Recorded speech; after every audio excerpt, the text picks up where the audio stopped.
listen to fall to the floor. Welcome back to another pen talk. Thanks for tuning in. Today we're going to do something a little bit different, at least a little bit different for me, is we're going to look at some inks.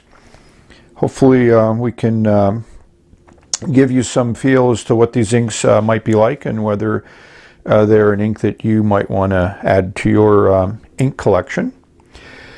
These are three inks that I got at the Washington Pen Show, so it was last August. I just was in the mood for sepia ink, so I wanted to find three sepia inks that I hadn't tried before, and obviously what's nice is to get them from ink manufacturers that I have not had the opportunity to try their inks. So this one is a Visconti sepia. I have to admit that the packaging is not my favorite at all. There's this plastic cover. Then there's the plastic bottle.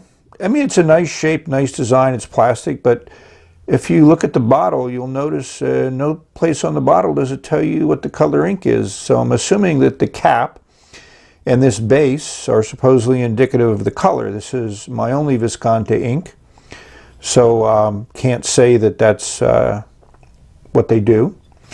You really can't keep the bottle in this case because it's not very stable. So interesting packaging. I think you're paying for packaging, and also it's an interesting ink, which we'll look at when we see it. This is a platinum. Let's get to the right size. This is a platinum pigment Brun sepia ink. Got it from Anderson Pens, which I think I got most of these inks from Anderson Pens. Interesting ink. I'm glad I added it to my collection. Comes in a nice classic bottle, and I think this is an excellent design for an ink bottle. A nice open wide top, easy to fill. You know, you can put it on its side if you need to get those last drops out, or transfer it to another medium. Is because the Visconti has a very narrow opening, so that's going to limit you to some bigger pens that may or may not fit in there. The third ink in the group is D'Artrementis Sepia Brown. I don't have any of these inks, so this was one that I was glad to add to my collection. For the first time, I'm going to do chromatography, and I'll take you through it. Hopefully you'll find it useful. The Visconti Sepia had the most interesting chromatography. Pretty much all washes away, and then you get up into some tan, light browns. If you continue up, it gets a little bit darker, and at the very top there's some blue, kind of like an aqua blue, that's coming out. Very interesting. Looking at the platinum pigment ink, looks like there's a lot left here, which is one of the signs of a pigmented ink, and not much of it washes up. So this is, from this at least chromatography, appears to be a nice permanent ink. It's going to leave yourself a nice brown image. The D'Artrementis, this chromatography shows off that it is a more of a red based. I don't really see any brown in here at all, but then I'm not the best with color. Sad getting into inks, but I know what I like. It's just I may not see the same color that you see, and obviously the camera may pick up a different color also. So now we're just going to take a look at three pens that I've inked up with this ink and how they write. How we had them. So the first one we're going to put nib to paper is the Visconti sepia, and it's going to be in this Corinthian Signum pen, which I've done a review on. Love the pen. Been using it every day since I first inked it up. Posts well. It's a nice 18 karat nib on it, which is a little soft, and it's been ground to a little bit of a left oblique, kind of an italic grind on it.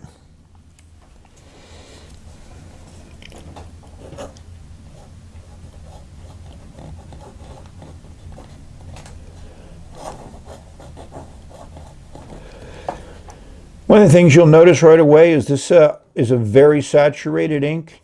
I mean, this color works well. I'm going to use it in a business environment, and even though it is in the brown family, it doesn't, to me, is not an overly brown, and This nib is a little bit on the wet side. I'd say maybe a 6 out of 10. And you say from the smear test, we pretty much see what we saw in the chromatography. It's a pretty solid brown. This also, not on Tomoe River paper, but when I use this on Rhodia, it dries pretty quickly. I'd say in about 5 to 10 seconds, which to me is pretty quick for Rhodia. And this dries quicker than most other inks I use on Rhodia.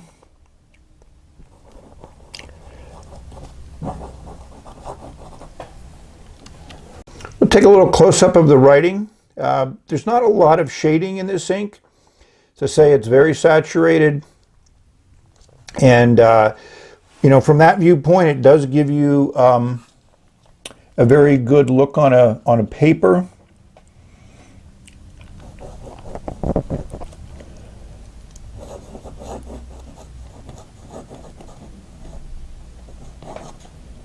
Hopefully this close-up gives you an idea of the ink flow. I say the flow is excellent.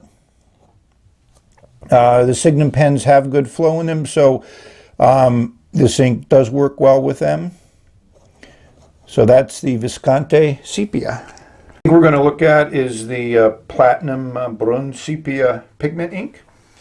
And we're going to use this Signum Ionic. So it's basically the same pen, the Corinthian, that we used for the Visconti ink. This nib is also an 18 karat nib. They're all 18 karat nibs. This one has been ground to an architect grind, so it's going to give you a different line. And I think this ink and this nib and this pen is an excellent combination.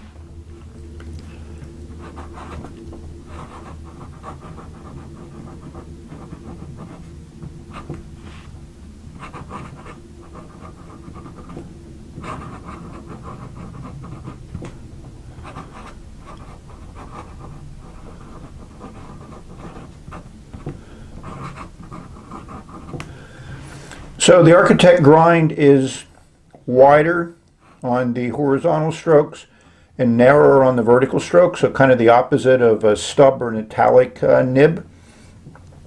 This nib also has a little bit of flex to it, so the flex pretty much just makes the line on the vertical about the size as the line on the horizontal without any pressure, and on the horizontal, more pressure just gives you more ink flow. Let's zoom in and take a look more closely at this nib on paper. Even though it's not as saturated as the Visconti, it still lays down a pretty decent dark patch. So let's lay down a nice patch of ink. It's very easy to do with this nib. And as you can see, that even dries less quickly than the Visconti Sepia ink did, but it's still a nice saturation. And as I mentioned before, with this pen, the horizontal strokes are the ones that are going to be wider without any pressure, and then the vertical strokes are narrower. And a little bit more pressure just puts out a little bit more ink flow. Next is the DR Trementis Sepia Brown. It's in my Waterman Franken pen. I thought we'd take a look at this in a flex nib. This is your standard number 2 Waterman nib. I would say this is in the semi-flex variety.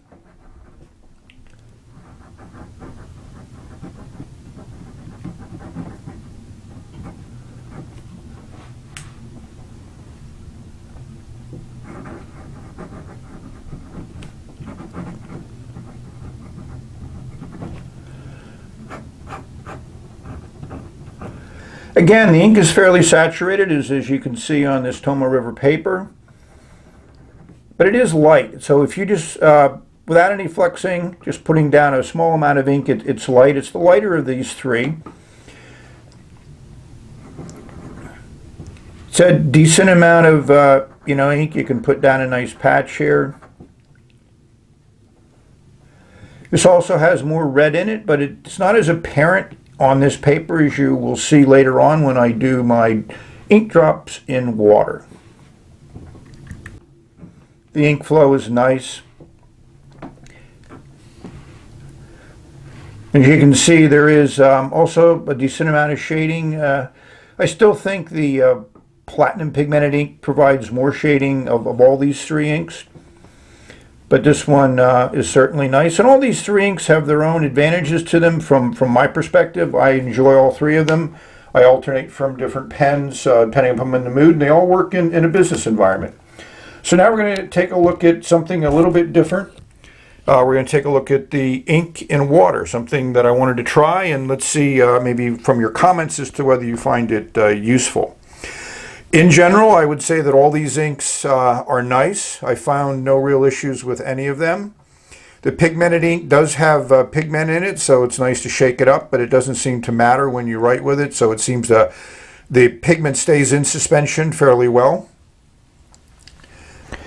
Thought we'd take a look at water resistance. Not going to be a standard test, but we'll just take a look at it. I'm going to put a couple drops on some of the writing that I did here. Offhand, you don't see a lot of change right away, which is interesting. Again, it's hard to tell exactly how inks are going to react and respond. So let's see what we do when we remove the water. Yeah, that pretty much is gone. And the pigment ink, as you can see, most of it still remained. That was what we expected. And the DR Trementis is also fairly water resistant. So let's take a little closer up. You can see the Visconti is pretty well gone. Not much change to the Platinum Pigmented ink, and also the DR Trementis is pretty good at staying there. A lot of things to do when you do an ink review. So this is the smear test. Take ink, put it on a scalpel, smear it across the paper. This is smeared across Tomoe River paper. I don't find this as useful a way of looking at inks. Obviously the color comes out. You can definitely see the different colors. DR Trementis is kind of like an purplish lilac color in this environment. We got Northern Light coming in, so it's about as clean of a light source as you can get. And the Visconti shows a lot more shading than you would expect and you see from the pen. And the Platinum doesn't show as much as you get in the pen. And of course the DR Trementis, which is the second biggest shader, doesn't come out that well. So just thought that would be interesting to take a look at these in another view.